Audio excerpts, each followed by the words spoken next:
할렐루야. 오늘도 우리 마음과 생각과 우리 입술의 모든 열매가 하나님 앞에 연락되기를 소망합니다.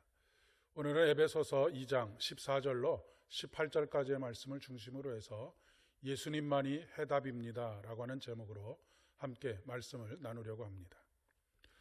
삶의 어떤 부분에서든지 간에 하나가 된다라고 하는 것은 참 어렵고 어려운 일이라고 이야기할 수 있습니다.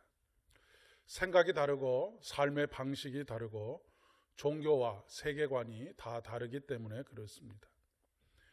그래서 두세 사람만 모여도 늘 다툼이 일어나고 그것이 서로를 찌르는 칼이 되고 상처가 되는 경우들이 참 많이 있습니다. 20여 년을 각자의 삶을 살다가 서로 사랑하여서 결혼을 하게 되는 두 사람도 하나를 이루어가기까지는 몇 년이 수십 년이 걸리기도 하고 그 수십 년의 시간이 지나가도 결국 하나가 되지 못하고 둘로 나뉘어지는 경우들도 너무나 심심치 않게 보고 있습니다. 세상 일이라고 하는 것이 칼로 물을 자르듯이 이것은 옳고 저것은 틀리다라고 할 수 있는 것이 아닙니다. 뿐만 아니라 옳고 그름을 가린다고 해서 문제가 해결되는 것도 아닌 경우들이 많이 있습니다. 이때 우리가 물어야 할 질문은 예수님이라면 어떻게 하셨을까라고 하는 질문입니다. 문제 해결의 열쇠가 바로 거기에 있기 때문에 그렇습니다. 예수 그리스도의 십자가에 집중하게 될 때 우리는 그동안 해결하지 못했던 문제들을 해결할 수 있기 때문입니다. 에베소서는 분명히 이렇게 단언합니다.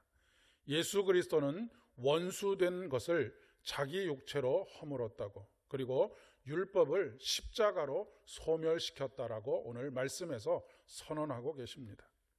사도 바울은 우리에게 너희 안에 이 마음을 품으라 곧 그리스도 예수의 마음이니 그는 근본 하나님과 본체시나 하나님과 동등됨을 취할 것으로 여기지 아니하시고 오히려 자기를 비워 종의 형체를 가져 사람들과 같이 되셨고 사람의 모양으로 나타나셨음에 자기를 낮추시고 죽기까지 복종하셨으니 곧 십자가에 죽으심이라 라고 선언하고 있습니다. 십자가에 또 돌아가신 주님, 여기까지만 보면 율법이 승리한 것처럼 보입니다.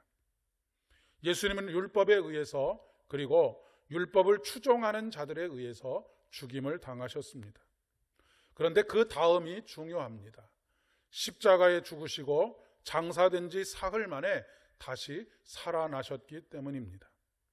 십자가에 달리신 예수님께서 부활하셔서 영원 생명을 얻으셨다라고 하는 것은 더 이상 율법이 그 어떤 효력도 발휘할 수 없다라고 하는 것을 말해주는 것입니다. 율법은 사람을 판단하고 정죄하고 죽일 수는 있어도 살릴 수가 없기 때문입니다.